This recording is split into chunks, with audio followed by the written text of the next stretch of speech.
A single courageous step is what it takes to move Pinas forward.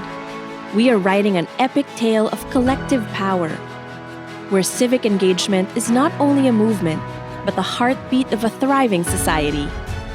By providing a safe space for multi-sectoral discussions, proactive community listening, and empathy, we don't just echo a call to action, but a call to strengthen the narrative of our nation. It's time we light up the corners of indifference and ignite the flame of participation. When we talk about democracy, hindi siya individual lamang. Kasama nito ang ating kapwa, ang ating lipunan. Hindi tayo basta-basta lamang witnesses or nanunood lamang sa mga nangyayari sa ating lipunan or sa ating kapaligiran. In Pinas Forward, even the farthest, the faintest, and the smallest will be heard.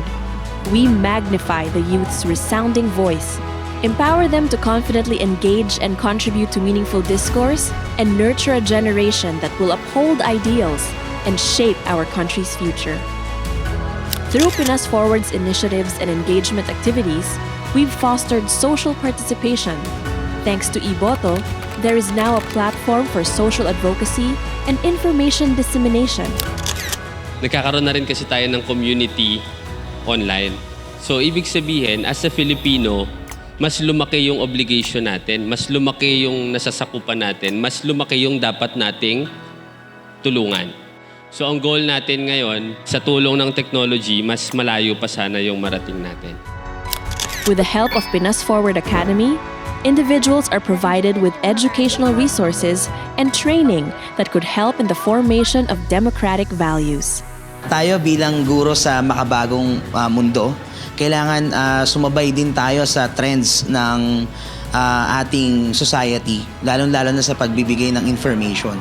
So when it comes to giving information, we teachers should be the one first to be accurate para pagdating sa mga bata ay maging valid ito at maging effective ang kanilang pagbibigay din ng information. Members and engaged participants, in turn, become movers and catalysts as they give back by exchanging newfound wisdom through immersive, on-ground Pinas Forward events. Natutuwa ako sa kanila kasi ang iniisip nila, hindi na lang para sa sarili nila. Bagkus para na rin sa komunidad nila. Iba yung pakiramdam na makita mo yung ganong klase mga estudyante na before parang pagdating na sa regular na pagdating sa eskwelahan, pasok lang sila, tas uwi lang sila.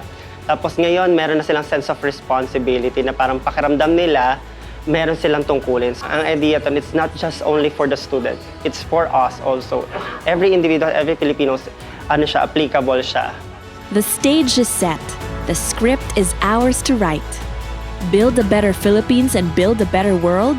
With Pinas Forward, it can be done, one move at a time. Likas pa rin sa kabataan ngayon ang pagtulong sa lipunan at sa kapwa. So maraming salamat sa inyong lahat for deciding na akuin yung hamon na yon.